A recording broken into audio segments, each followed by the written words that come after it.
Okay, so today I'm going to do a video on how to fly with a firearm. Um, I've done a lot of flying the last 5 years with firearms for training classes, visiting friends and family, things like that, and taking my CCW weapon with me.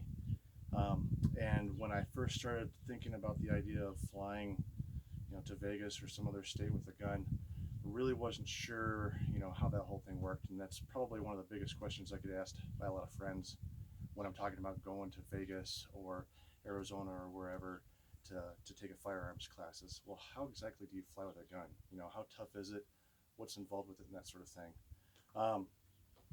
All my experiences so far have been with Delta. I've read up on Alaska Airlines and United Airlines, and they're pretty similar as far as what they're looking for and what they're expecting. The first thing that you need to plan and prepare for is to get an airline approved case and some good locks for it. So like the cases that come with your firearm, they're not going to cut it. If you're traveling with a rifle, these plastic cases that come with rifles, they're way too flimsy and they're not going to cut it. What the airlines and what TSA are looking for is something that is durable enough that you're not going to be able to pry into it. Something that's going to make it very difficult for somebody to get in. So like this is an airline approved case right here. It's got very thick plastic where you would put your padlocks down through. Okay, so it would be very difficult, very challenging to pry into this thing. It would take somebody several minutes to do so. So what they're worried about is somebody breaking into the case during transport and stealing your firearm, getting unauthorized use of your firearm, things like that. So you need good sturdy cases. This one here, this is one I bought for when I took my family down to Vegas for a class at Front Sight. So we've got room for 5 guns and several magazines in there, so that's really nice. Works really well. It's a little bit bulky, so it takes up a lot of space inside your carry-on bag. You could check this by itself. I prefer to keep mine a little bit more concealed, so I put mine in my suitcase. When I used this with my family, I checked one bag that had the firearms in it and a couple clothes, and then another bag that had, all our clothes and stuff for the trip. So there's that one. That's a real good case. That was like $100 on Amazon. This one here, this is one I got from Cabela's. Now this is the one I usually take because this is big enough for the guns and the magazines that I need, but not so big that it takes up a ton of space. And so what you want to do is you'll want to place any firearms, magazines, gun parts, things like that in this case, but do not place any ammunition in there. You don't want any boxes of ammo in there. You don't want any ammo in your magazines. Your magazines need to be completely empty. I keep all my ammo separate. Now there's some dispute on whether or not you can have ammo inside the case. A lot of it's going to end up on what the airline policy is and what that attendant's going to be as far as their opinion on what's approved and what's not. Some of this stuff is left to interpretation of whoever's checking in your bag. So I keep mine in the manufacturer box or put it back into the manufacturer box. And then I take these boxes of ammo and I put them inside of a cardboard box wrapped with some padding and put that inside my suitcase, same bag as my checked firearm, but separate from the firearm. That way there's no confusion about ammo being with the guns, ammo being in the guns, things like that. Holsters, mag pouches, eye and ear protection, that kind of stuff, that's all good to go in your carry-on. At least I have not had a single problem in the 20 plus times that I've checked a firearm for taking holsters, mag pouches, mag loaders, my ear protection, things like that. That's all fine in your carry-on. No ammo, no firearms, no gun parts. I don't even take like extra firing pins and things like that. If I've got barrels I swap out in my handgun, those go inside the firearm case. With my rifle case, I'll show you that in a minute. Any spare bolt carriers, firing pins, things like that, that all stays with the firearm. So guns and gun parts in the locked cases, the ammo in the manufacturer boxes, that's what they prefer. They want the cartridges separated. So you can probably get away with using those clear translucent plastic cases that you put reloads and stuff in. Probably get away with that. They seem to really like manufacturer boxes, new in the box. I've even had, I've had my bags inspected several times now, and I had the ammo box inspected, and they actually looked for, now that particular box had a little tear that you would tear to open up the box, a little perforation on it. They actually checked to make sure that each one of those was sealed. If it were not, I don't know if they would have given me a hard time. They might not let me take my ammo. It just, a lot of it depends on, you know, who's checking in your bag, whether it's somebody at the baggage check-in counter or the TSA agent that's running your bag through the machine. I've had several times where everything's fine with the TSA or with the Delta agent, looks at it, go ahead and pack it up. I take it over for the inspection, and then I'll either get pulled and asked to go through the bag with me, the TSA agent will, or they'll just have me stand nearby and they'll go through it and inspect everything and then run it back through the machine. So, and we can talk about that a little bit more in a minute here. But so the first thing you're going to need is an airline approved case, because those cheap little flimsy cases aren't going to cut it. And even if it did pass the baggage check-in person, the people handling your baggage are going to beat that case to heck, and it's going to get ruined pretty quick there. If you've ever seen them handle some of the baggage and stuff like that, you want something durable, because you don't want your stuff getting all beat up and everything. So airline approved case, make sure you keep your ammo separate, your guns are unloaded. I like to have mine visibly unloaded. A lot of the attendants at the counter, they like to see that too. They like to see it open and no magazine in there, okay? I will place them with the slides locked back inside of the case so they can visibly be seen. And I'll place these different, you know, however I need to put the magazines and such that I need to bring with me. Make sure my mags are unloaded, put those inside the case. Try to leave some space, or you can even get some additional foam to wrap them up just so that they're not rubbing on other things inside the case there. So you can do that. I left this out. This is my dry fire mag. Anything that resembles a magazine, it's going to have to go in your case. If you put this inside your bag, there's a good chance they're going to see it. You're going to get flagged. You're going to get pulled out of line, and it's going to be a long day. So anything that resembles a gun or a gun part, even this, it looks like a gun. There's no way it can fire. It's solid plastic.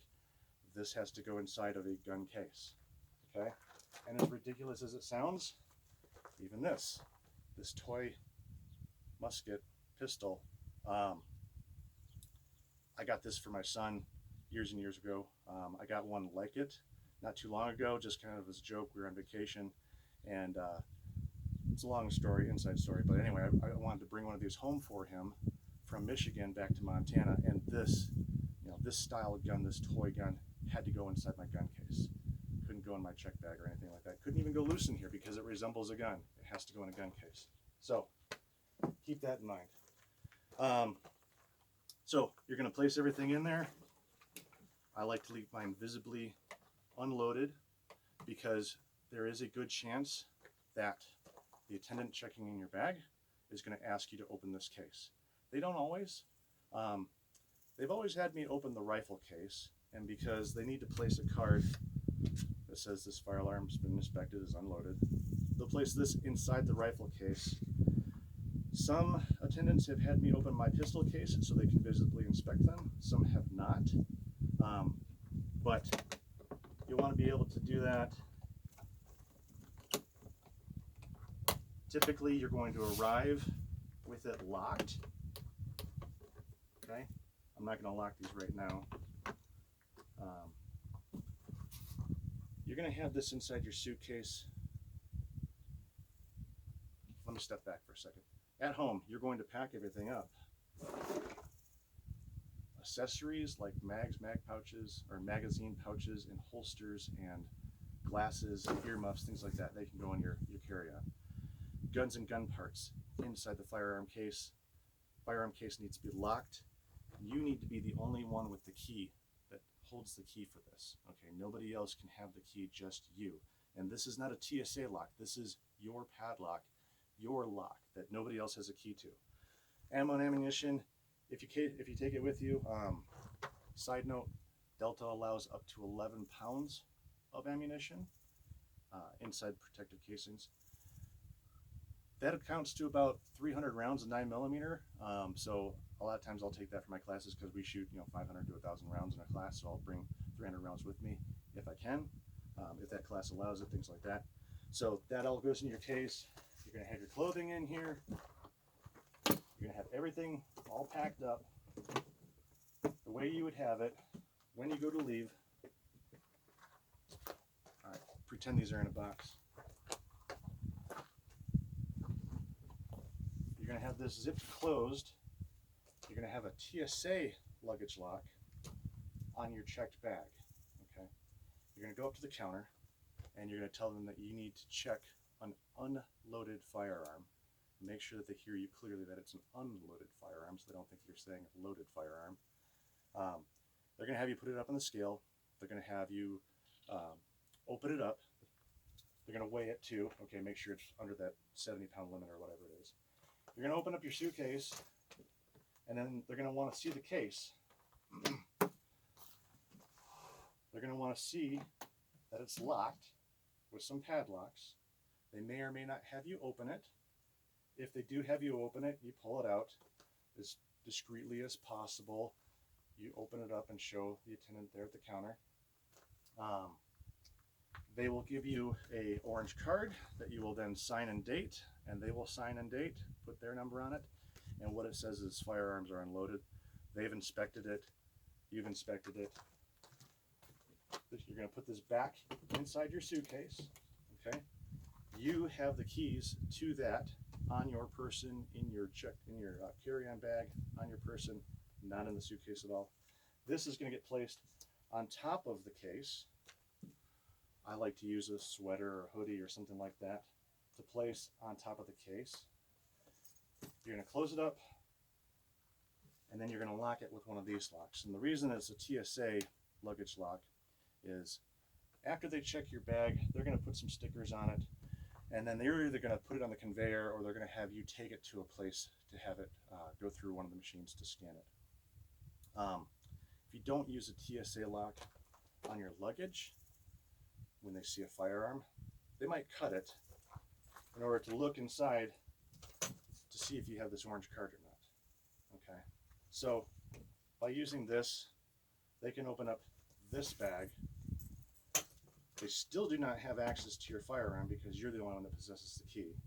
So you're staying within the regulations and everything there. But just heads up on that. I keep an extra set of the same padlocks with the same key inside my carry-on, so that if for some reason, it hasn't happened yet, but if for some reason an overzealous TSA agent opened the bag and they wanted to inspect inside the case and they cut these off, they're going to try to get a hold of you so you can lock it back up. Well, if you're in an airport and you need a set of padlocks, where are you going to get some? So I have some in my carry-on that I take just in case. Thankfully, I haven't needed them so far, but just a heads up on that. One word about packing your suitcase. So this is the top. This is the bottom down here. Okay. I like to pack my stuff so that the heavier items are down towards the bottom, the way that it's down there. I sometimes arrange my pistol case and my ammo down at the bottom, so the weight's down there and it's not top heavy. But then you can see, so the bottom of this, all right, so my gun case is down at the bottom. I've got clothes and stuff underneath and around it to help protect both the suitcase and the case. Just a tip on packing. Another tip on packing, I like to roll a lot of my stuff. I'll roll my shirts, underwear, and things like that, roll it up. You can pack a lot more when it's rolled as opposed to folding. So, airline approved case, ammo separate, guns unloaded, visibly unloaded. Some stuff can go in here, but any gun parts go inside the case. You are the only one that possesses the keys to the case that your firearm is in, and that's important to stress, because if you're not, then they won't let you travel. If other people have the keys, or if anybody else can open it, then you can't take it. So this here is a very heavy duty case. Another one I got from Cabela's. This is for my rifles. This thing is very sturdy. It's got big plastic lugs here for my padlocks to go on, so it can't be pried open. Can't be opened very easily. You can see them throwing this. It's got scratches all over it. It's been beat up pretty good. It's traveled 5-6 times, something like that. Maybe a little bit more. Yeah, like 6 times. This one here, so you can get these. These are like $150, $160 thereabouts. It's kind of an investment, but you only have to buy it once if you do it right. Now, what we've got here is we've got 2 of my rifles, mine and my wife's. We've got the magazines where they can be inspected to see they're visibly unloaded. I've had to take these out once to show that the chambers are unloaded. If I were to cut the foam again, do it all over again, I would lay these and position them so that the chambers were up. Right now the bolts are locked back, but you can't tell that they're actually unloaded, because when I first did this, I wasn't thinking about having them visibly unloaded, and so when I placed the guns in there and I cut the foam, I did it the wrong way. I would have done it the other way if I were to do it again, and I might. The foam that they make, that's got the square perforations, makes it a whole lot easier to cut this stuff out. This was a real pain to try to do it without it tearing and looking like crap. I think I did an okay job. I have a couple other cutouts here. So this is for a spare bolt, bolt carrier with a bolt and a firing pin. I usually carry a spare one of those with me whenever I travel with my rifles. This here is for a little tool, a little multi-tool that I got. It's got a knife on it, so I can't take it inside my bag, but it's got screwdrivers and Allens and things like that. So that goes in there. And then with this, you're going to take this to the counter. You're going to tell them that you need to check an unloaded firearm. They're going to have you put it on the scale, they're going to weigh it, and then they're going to have you open it. You're going to open it up so they can inspect it. You're going to fill out one of these cards. This card's going to get placed inside there, and then you're going to lock it up, and you're going to lock it with your padlocks. Okay. Now, once this is locked up, and you put your padlocks on it, they're going to put a sticker on it, and then they're going to put it on the conveyor belt, and it's going to go away. Or you're going to take it over to another area to have it go through the machine. Either way, it's going to go through the machine. The difference is whether or not they do it in your presence or they do it in your presence. Whenever you check the firearms, whether it be a bag inside of a bag or a case like this, they're going to have you wait around 15 minutes or so, or until they tell you that you're good to go. The reason being, when they run it through the machine, the TSA agent who's checking everything may or may not want to inspect it. Especially in this case where you've got your padlocks on here, they don't have access to it. They're going to want to find you so that you can open it up so that they can look at it. Half the time I travel with this, they want to open it up again. So I open it once at the counter with the Delta agent, and then I open it up again with the TSA agent after it goes through and he wants to inspect it, and then it goes through again. So they might open it and swab it. I've had them do that. They want to open it and just inspect it, make sure that there's no ammo in there, make sure that nothing's loaded, that kind of thing. So keep that in mind. You're going to want to make sure you allow plenty of time to get there to check your bag, and then also wait around for 15 to 20 minutes just to make sure that everything's cool. Otherwise, you might end up getting to your arrival location and there's no firearm because it never left to begin with, because you weren't around and they couldn't get a hold of you to open it up. Or they cut the padlocks off on it so they could inspect it, but then it couldn't go through because it wasn't locked anymore. So just keep that stuff in mind. When it arrives, so you get to your arrival location, wherever that may be, you're going to go to baggage claim, and chances are, more than likely, it's not going to be on the carousel. So they put these tags on the baggage, and it says CAGPT, and what that means is care and give protection to. So you get your regular label that goes on here that gives your destination on it, and the little scanner code, things like that. And then there's also going to be this on here. Okay, they're going to wrap it around the handle there, or they're going to wrap it around the handle there, and it says do not place on the baggage carousel. More times than not, it's at the Delta counter at baggage claim, because they don't want it in the baggage carousel. They don't want anyone to just walk up and grab it and walk off with it, because it's a valuable item, plus they consider it dangerous and a restricted item, things like that. Sometimes I've had it happen where even though it has this tag and it says don't put it on the baggage carousel, it's still on the baggage carousel. So that can be a challenge. If I'm by myself, I'll go to the baggage claim, the carousel, and I will watch everybody else's luggage go through, and everybody pick their luggage, and I'll wait and give plenty of time to see if my bag shows up or not. If it does show up, I take it, and then I go to the Delta agent, or whoever that may be, whoever you're flying through, and I'll let them know, hey, this bag was not supposed to go on the carousel, however it did.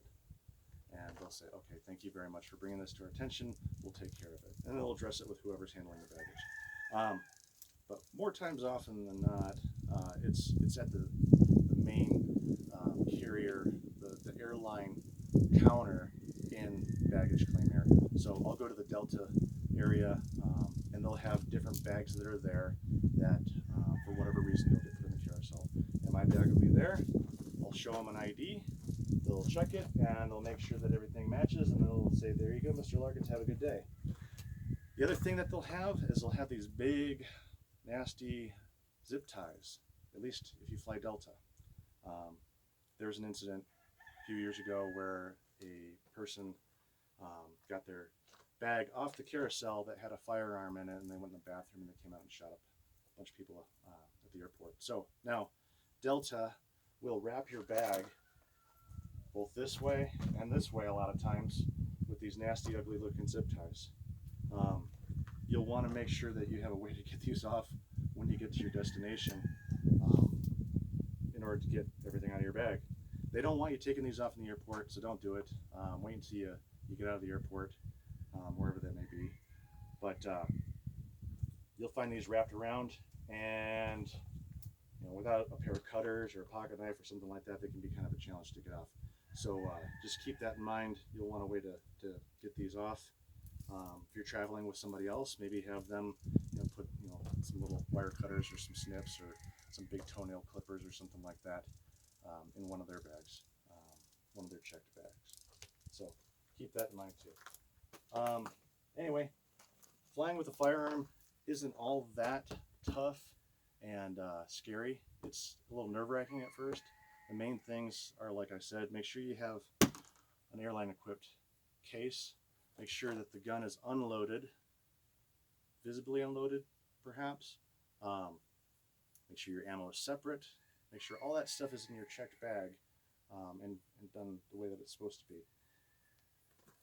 You can get away with some stuff like holsters, magazine pouches, glasses, earmuffs, things like that in your carry-on. I like to do that because I don't want that stuff breaking, especially like my muffs and things like that, so I'll keep them in my carry-on with me. And then you go to the counter and you let them know, I have an unloaded firearm that I need to check, or I have an unloaded firearm that I need to declare. That's the technical wording that you're supposed to use, I suppose, but I just tell them I have an unloaded firearm I need to check. They say, okay, put it up on the scale, they'll weigh it, they'll say, okay, I need you to open it up, whether I open this or open this. They do an inspection, we put the card in there, they say, okay, go ahead and lock it all up. Are you the only person that has the keys or the combinations? Yes, I'm the only person that has the keys and the combinations. Okay, very good. They'll print up the stickers, put the stickers on there, ask you if you need copies of your boarding pass, and then send you on your way. And send you to wait over there about 15 minutes or so. If nobody comes out and gets you, then you're good to go ahead and go to your gate.